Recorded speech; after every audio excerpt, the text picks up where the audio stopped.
program Ayo Belajar. Tentunya masih bersama kimia, karena kimia, chemistry for a better future. Nah teman-teman, masih seperti biasa, kali ini kita akan melakukan eksperimen sederhana terkait kimia. Tapi tentunya dengan nuansa yang berbeda. Nah biasanya teman-teman melihat eksperimen di ruangan, kali ini kita akan melakukan langsung di Fakultas MIPA Universitas Tanjung Pura. Tepatnya kita akan melakukan eksperimen di Laboratorium Kimia Fakultas MIPA Universitas Tanjung Pura. Nah, biar tidak berlama-lama lagi, yuk kita langsung menuju ke laboratoriumnya.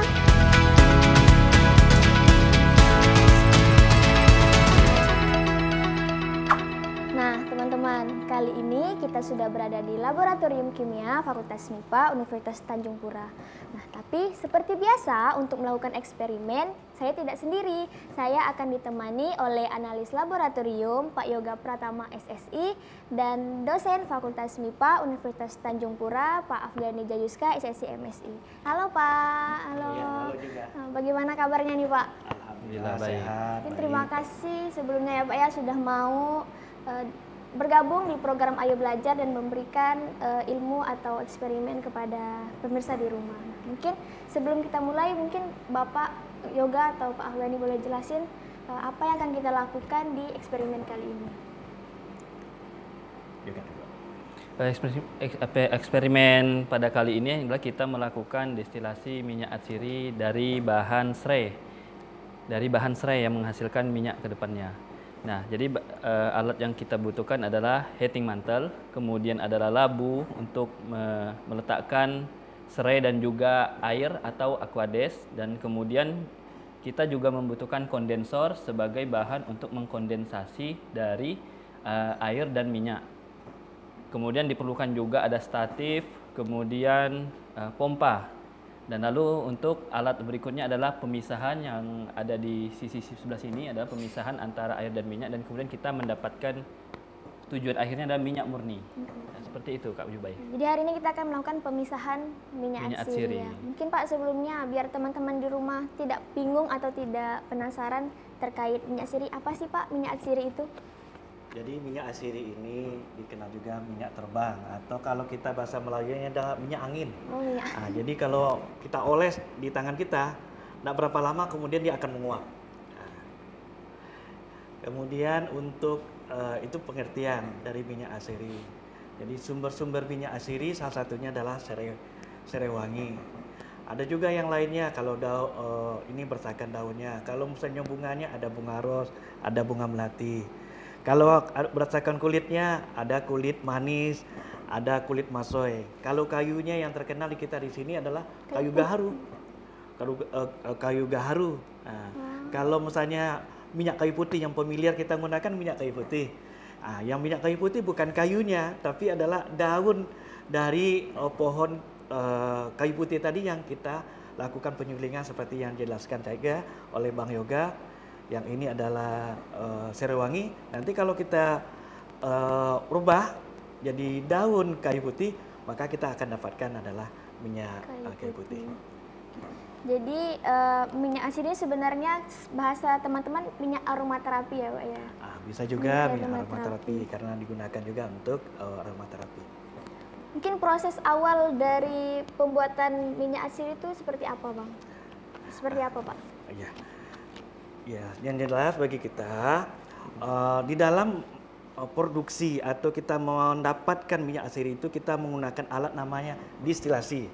Apa itu destilasi? Yaitu adalah metode pemisahan bahan kimia berdasarkan perbedaan kecepatan atau kemudahan bahan tadi menguap atau titik didihnya. Kemudian tadi dijelaskan juga yang esensialnya tadi setelah penguapan butuh pendingin. Ini pendingin. Pendingin supaya uap yang panas tadi didinginkan dan dia kembali menjadi cair. Cairan tadi itulah yang nantinya ada mengandung air dan ada mengandung bahan kimia. Bahan kimianya tadi itulah yang minyak atsiri. Kemudian metode ini salah satu metodenya nih, salah satu metode. Kalau ibu-ibu di rumah ini dikenal dengan merebus. Nah, jadi bahannya direbus. Ada juga menggunakan sistemnya adalah kukus. Jadi dikukus, airnya yang dibawa, kemudian sampelnya di atas, sistem kokus atau hidro steam destilasi. Ada juga menggunakan uap air. Ini skalanya adalah skala lab, bisa skala besarnya bisa produksi. Makanya kita mendapatkan di apotek ada minyak serewangi, itu adalah skalanya bukan skala yang kecil gak gini, tapi adalah skala industri. Nah, lebih besar. Jadi minyak asiri ini sudah banyak digunakan di berbagai industri dan berpotensi besar banget ya Pak ya? Iya betul. Inilah yang mesti kita kembangkan, bukan hanya di bangku-bangku perkuliahan, tapi ini menjadi budaya. Budaya, kenapa katakan budaya? Salah satu minyak asiri ekspor Indonesia terbesar di dunia itu adalah minyak nilam. Minyak nilam, dan itu menjadi ikon Indonesia yang berasal dari Aceh. Berasal dari Aceh, minyak nilam. Kita ada potensi besar. Makanya ada peribahasa Melayu. Sudah gaharu cendana pula. Sudah tahu bertanya pula. Artinya apa? Gaharu itu banyak di kampung-kampung kita. Apalagi di Pontianak, Kuburaya, Sintang, Kopasulu, Melawi dan sebagainya. Dan banyak melakukan budidaya tadi. Dan kendala-kendalanya tentu ada. Kalau kita meningkatkan skalanya adalah skala produksi. Tadi Dek Zubai tadi, bagaimana keekonomisannya? Inilah yang tantangannya tadi, keekonomisannya tadi itu. Orang bisa memproduksinya, kenapa kita tidak bisa juga memproduksinya? Jadi untuk pembuatan minyak asiri kan Bapak sudah menjelaskan pengertian minyak asiri untuk potensi besar di industri dan skala rumah tangga dan sebagainya. Mungkin prosedur awal nih Pak yang dimulai dari mungkin perangkaian alat atau seperti apa untuk pembuatan minyak asiri ini Pak? Jadi bahan utama pertama yang kita miliki adalah serai wangi yang bisa kita dapatkan di tanaman-tanaman di rumah tangga ataupun lainnya yang sudah dipotong kecil-kecil. Kemudian yang kita siapkan adalah alat labunya, heating mantelnya, kemudian kondensor untuk sebagai pendinginnya. Jadi ketika serai tadi dimasukkan ke dalam labu, kemudian kita tambahkan aquades atau air dan kita didihkan. Dan jangan lupa kita juga menyalakan pompa untuk proses pendinginan. Nah, air di sini yang harus kita butuhkan adalah air dalam kondisi dingin sebagai menguatkan proses kondensasi. Uap yang tadinya menguap ke atas kemudian dibawa ke dalam kondensor yang nantinya kemudian dari bentuk uap itu dicairkan sehingga nantinya mengalir dan tetes seperti ini. Nah, hasil yang keruh ini dapat kita pisahkan kembali dengan menggunakan alat tambahan yang namanya corong pisah. Jadi antara air nantinya dengan minyak akan terpisah. Nah, masa jenis minyak itu umumnya ringan sehingga posisi minyak itu berada di atas dan air di bawah. Nah, ketika kita buka keran di posisi bawah ini, maka air keluar dulu yang kita tampung dan kemudian nanti minyak kita tampung juga. Nah, proses ini kemudian juga bisa dapat dimurnikan dengan penambahan bahan kimia yaitu natrium sulfat dan didapatkanlah minyak yang lumayan murni yang bisa kita lihat. Nah, skala ini ada yang dikatakan Pak Afghani tadi, skala industri yang bisa jadi bahan yang kita butuhkan saat ini sekitar 70 gram. Kalau skala industri bisa 3 sampai 15 kilo untuk sekali proses industri. Berarti ini adalah proses dari skala laboratorium ya? Iya. Mungkin kan karena pemirsa mungkin pengen mencobanya di rumah nih Pak. Kira-kira dalam skala rumah tangga, apakah minyak asiri ini bisa dilakukan dan bahan dan alat yang digunakan tuh apa saja untuk mengganti dari skala laboratorium ini? Jadi sebenarnya ini udah jadi budaya kita. Salah satunya adalah bandi batangas. Bandi batangas tadi itu bagi wanita-wanita Melayu dan untuk sebagai aromaterapi dan membuang kotoran-kotoran pada kulit badan. Bandi batangas dan itu menggunakan ada serai wangi, ada nantinya adalah nilam dan bunga-bungaan. Jadi aromanya tadi itu enak. Kemudian cerah makanan. Ini kan itu ada untuk aroma makanan, ada aroma untuk parfum. Tadi yang pertama tadi itu mandi batangas itu adalah untuk parfumnya. Kalau untuk makanan kita yang terkenal tadi itu adalah bubur padas. Bubur padas itu yang membedakan bubur Padang dengan bubur Manado itu adalah daun kesum.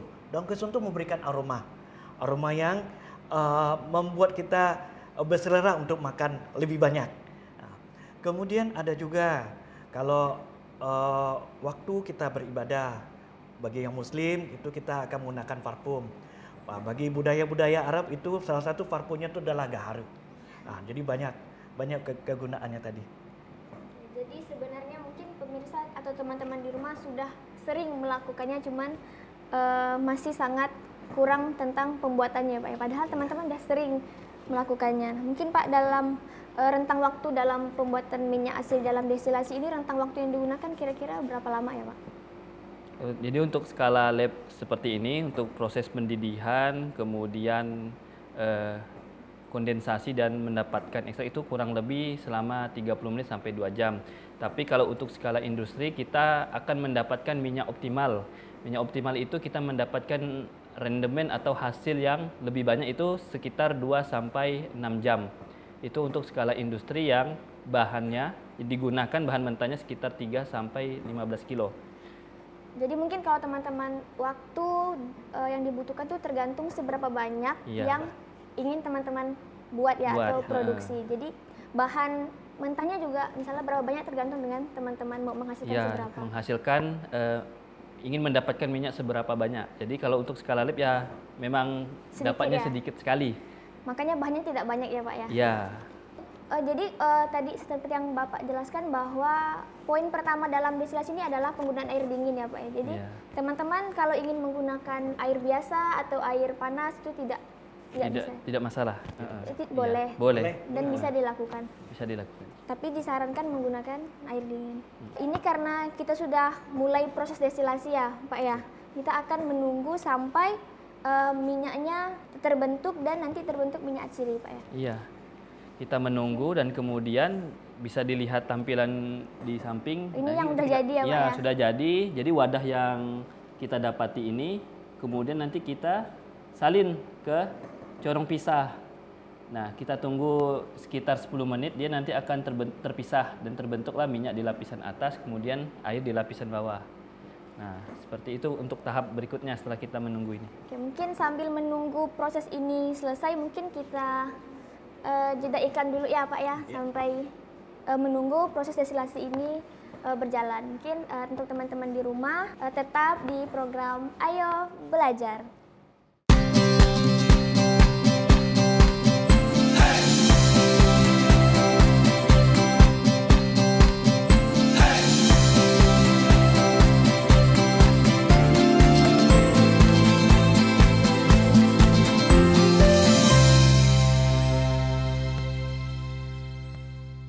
Semuanya, kembali lagi di program Ayo Belajar. Tentunya masih bersama Kimia, karena Kimia, Chemistry for a Better Future.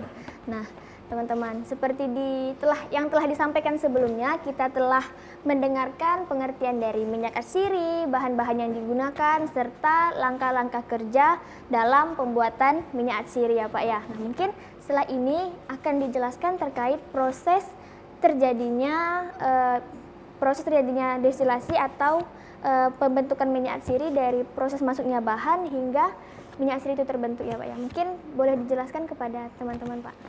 Jadi setelah kita mengetahui tadi penjelasan dari destilasi, yang kita butuhkan bahan saat ini adalah serai, di mana serai tadi itu kita masukkan ke dalam labu ini dengan membuka tutupnya, kemudian kita masukkan serai dan kemudian air.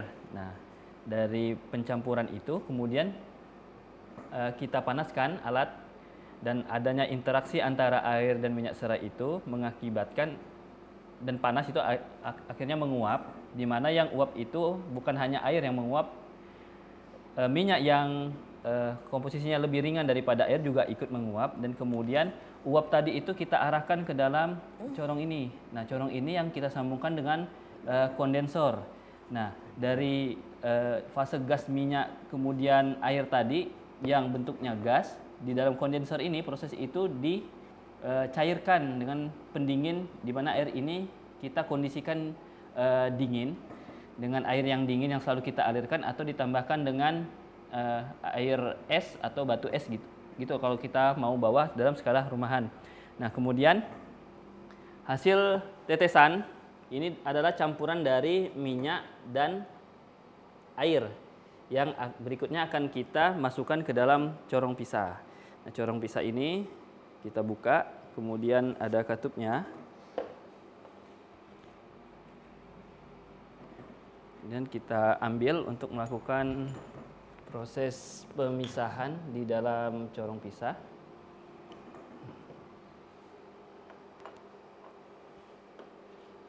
Untuk melihat pemisahan antara air dan minyak yang dapat kita amati.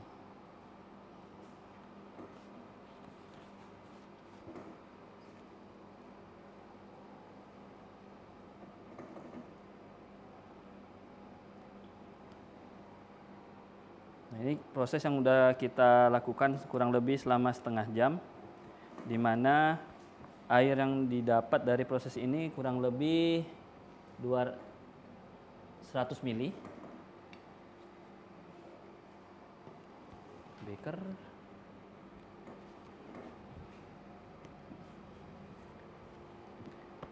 Nah, dari proses ini kita sudah mulai agak terlihat antara air dan minyak yang sedikit ya, karena yang kita masukkan serai itu sekitar 70 gram.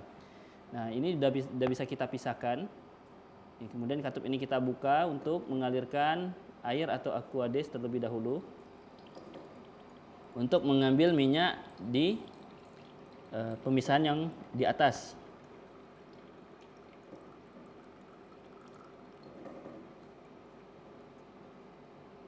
Oke, kita pisahkan. Ini mencari minyak serai.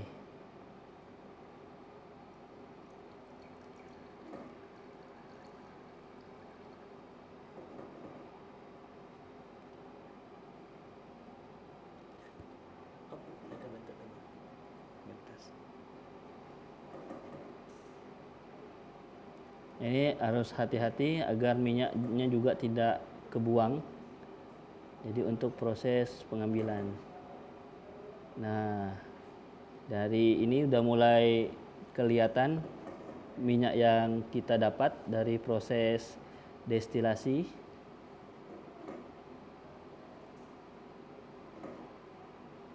Iya, semakin terlihat.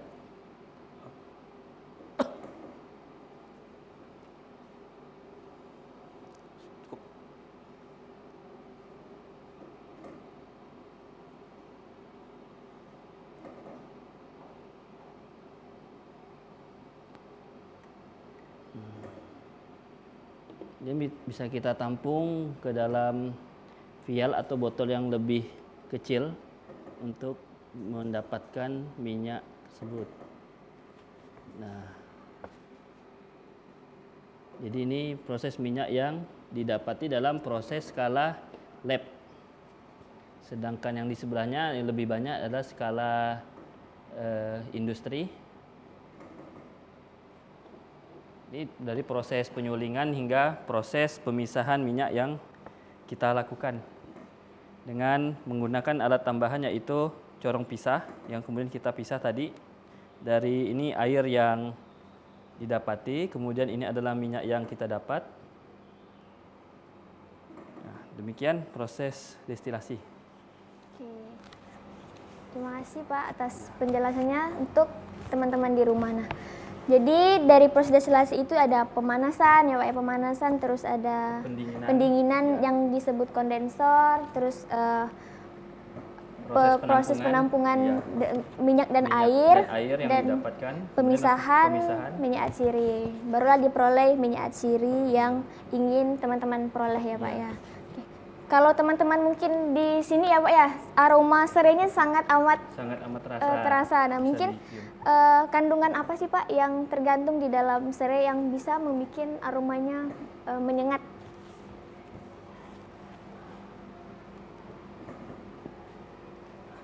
Jadi untuk kita mengetahui hasil sulingan tadi atau destilasi tadi, kita bisa mencium aromanya. mencium aromanya. Nah, sehingga di dalam standar nasional Indonesia untuk minyak asiri dan jenis minyak asiri tadi itu bermacam-macam.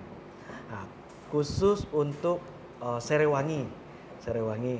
Jadi kalau untuk aromanya itu khas untuk serewangi, kemudian untuk warnanya mulai dari bening sampai ke kuning-kuningan.